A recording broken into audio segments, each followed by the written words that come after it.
Hello and welcome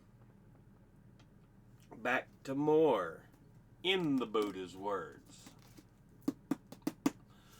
Before we get into the video, I do want to remind you we do have two ways to donate. Coffee will allow you to donate smaller or single donations, while my Patreon is month to month. First off, if you have anything you must pay beforehand, do that. I don't want you to put yourself into financial straits. It's tough enough out there. It really is. But if you are able to and you feel like it, then it would be much appreciated. It's just me, myself, and I that does these videos. Every bit of it, the filming, the editing, the posting, everything. But yeah. Anyway, with that, we're going to continue on in the chapter, and the piece we're reading is fairly long, so we won't even get through all of it today. But yeah.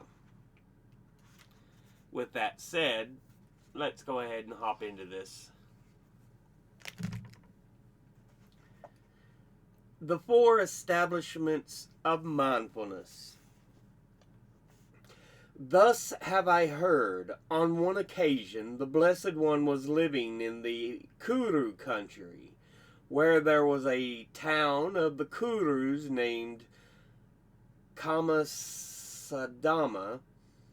There he addressed the monks thus. Monks, venerable sir, they replied. The Blessed One said this. Monks, this is the one-way path for the purification of beings, for the surmounting of sorrow and lamentation, for the passing away of pain and dejection, for the attainment of the true way, for the realization of Nibbana, namely the four establishments of mindfulness. What are the four? Here, monks, a monk dwells contemplating the body in the body, ardent, clearly comprehending and mindful, having subdued longing and dejection in regard to the world. He dwells contemplating feelings and feelings, ardent, clearly comprehending and mindful, having subdued longing and dejection in regard to the world. He dwells contemplating mind in mind, ardent, clearly comprehending and mindful, having subdued longing and dejection in regard to the world. He dwells contemplating phenomena in phenomena, ardent, clearly comprehending and mindful, having subdued longing and dejection in regard to the world. And how, monks, does a monk dwell contemplating the body in the body? Here a monk, gone to the forest, to the foot of a tree, or to an empty hut, sits down, having folded his legs crosswise, straightened his body, and established mindfulness in front of him. Just mindful, he breathes in. Mindful, he breathes out.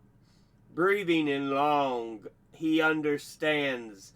I breathe in long, I breathe out long. He understands. I breathe out long, breathing in short. He understands. I breathe in short, or breathing out short. He understands. I breathe out short. He trains thus. I will breathe in in experiencing the whole body. He trains thus. I will breathe out experiencing the whole body. He trains thus. I will breathe in, tranquilizing the body formation. He trains thus. I will breathe out, tranquilizing the bodily formation. Just as a skilled lathe worker or his apprentice, when making a long turn, understands, I make a long turn, or when making a short turn, understands, I make a short turn. So too, breathing in long, a monk understands. I breathe in long.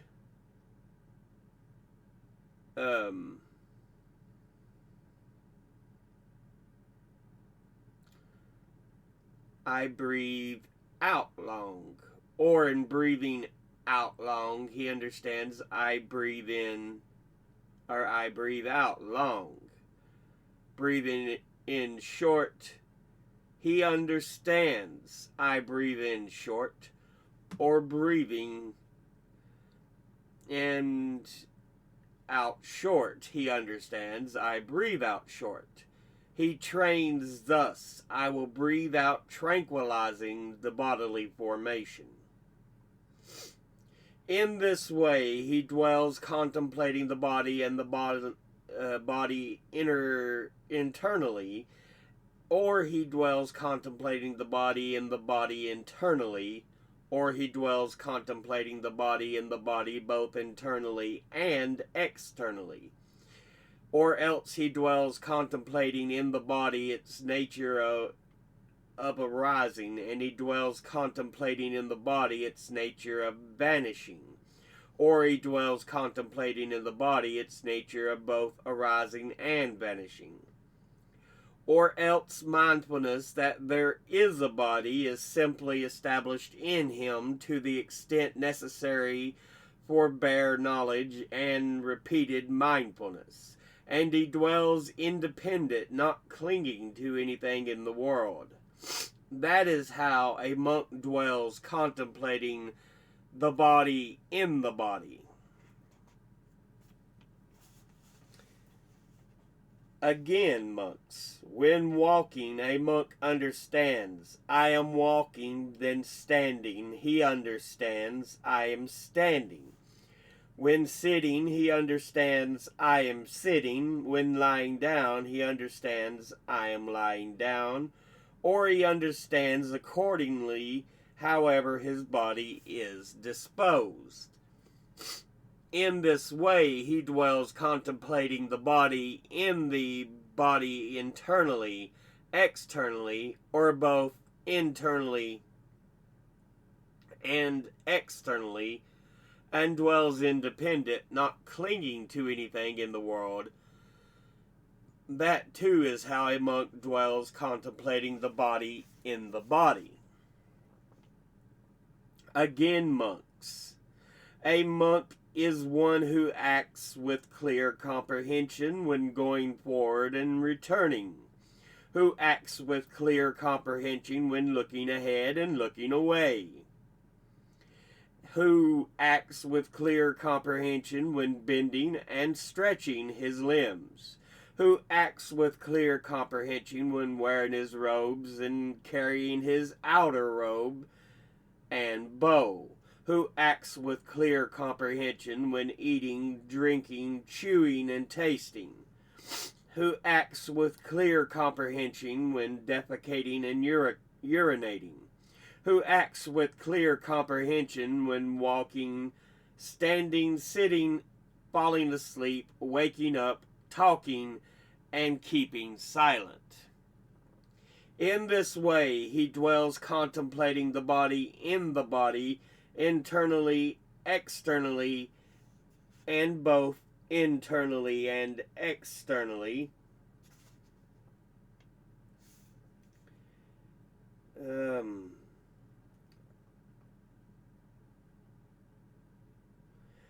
Or else mindfulness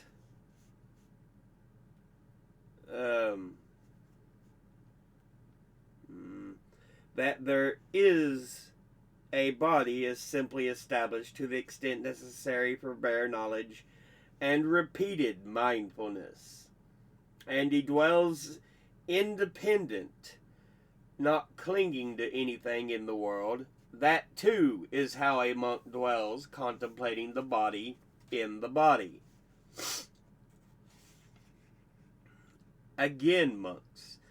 A monk reviews the same body up from the soles of the feet and down from the top of the hair, bounded by skin, as full of many kinds of impurity. Thus, in this body there are head hairs, body hairs, nails, teeth, skin, flesh, sinews, bones, bone marrow, kidneys, heart, liver, diaphragm, spleen, lungs, intestines, mesentery, stomach, feces, bile, phlegm, pus, blood, sweat, fat, tears, grease, spittle, snot, all of the joints, and urine, just as though there were a bag with an opening at both ends full of many sorts of grains, such as hill rice, red rice, beans, peas, millet,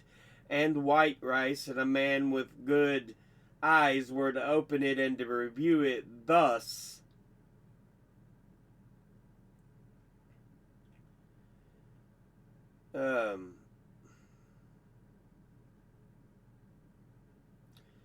This is hill rice. This is red rice. These are beans. These are peas. This is millet. This is white rice. So too a monk reviews this same body.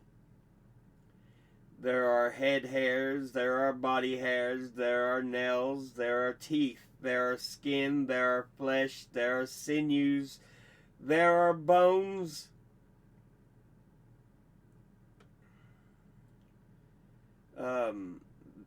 There are bone marrow, there are kidneys, there are heart, there are liver, there are diaphragm, there are spleen, there are lungs, there are intestines, there are mesentery, there are stomach, there are feces, there are bile, there are phlegm, there are pus, there are blood, there are sweat, there are fat, there are tears, there are grease, there are spittle, there are snot, there is all of the joints, and there are urine. In this way he dwells, contemplating the body in the body, internally and externally, and both internally and externally, and he dwells independent, not clinging to anything in the world. That too is how a monk dwells, contemplating the body in the body. Again, monks. A monk reviews this same body, however it is placed, however disposed, is consisting of elements thus. In this body there are the earth element, the water element, the fire element, and the air element. Just as a skilled butcher or his apprentice has killed a cow and were seated at a crossroads with it cut up into pieces, so too a monk reviews this same body as consisting of elements thus. In this body there is an earth element, the water element, the fire element, and the air element. In this way he dwells, contemplating the body in the body, internally, externally, and both internally and externally, and he dwells independent, not clinging to anything in this world. That too is how a monk dwells, contemplating the body in the body. Again, monks, as though he were... No, we'll stop before we read that part, because, like I said, this is a long piece. Quite a ways.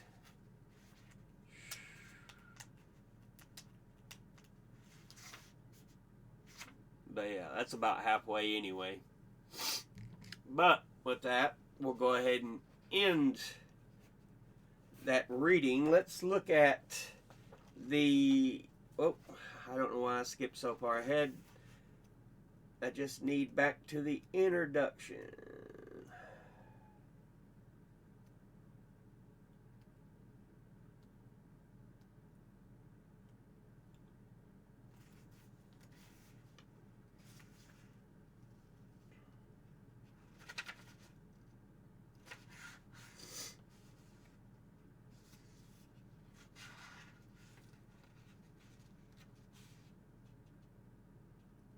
For establishments of mindfulness. What did we say? That was part 8.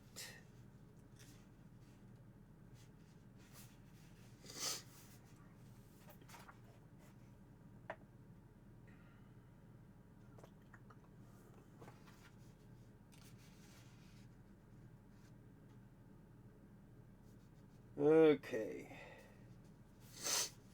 The middle length version is included, and an entire chapter on the Samyutta Nikaya, the Satipatthana Samyutta, is also devoted to this system of meditation. The Satipatthana Sutta does not recommend a single meditation subject or even a single method of meditation. Its purpose, rather, was to explain how to establish the mode of contemplation needed to arrive at realization of Nibbana. The appropriate frame of mind to be established, as implied by the title of the sutta, is called an establishment of mindfulness.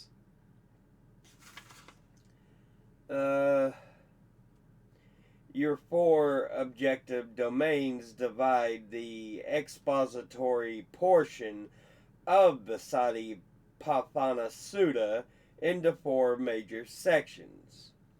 2 of these sections, the first and fourth, have several subdivisions. When the divisions are added up, we obtain together 21 meditation subjects. Several of these can be used as means to develop serenity, samatha, but the Satipatthana system as a whole seems especially designed for the development of insight. The main sections with their divisions are as follows: contemplation of the body, contemplation of feeling, contemplation of mind, and contemplation of phenomena, which we read each as was in here, because he's like, based on this, we understand this and this.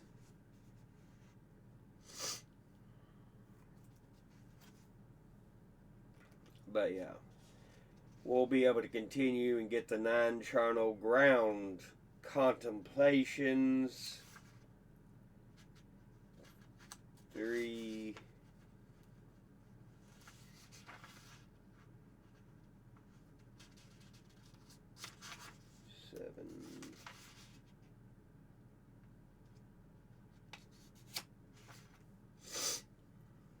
But yeah.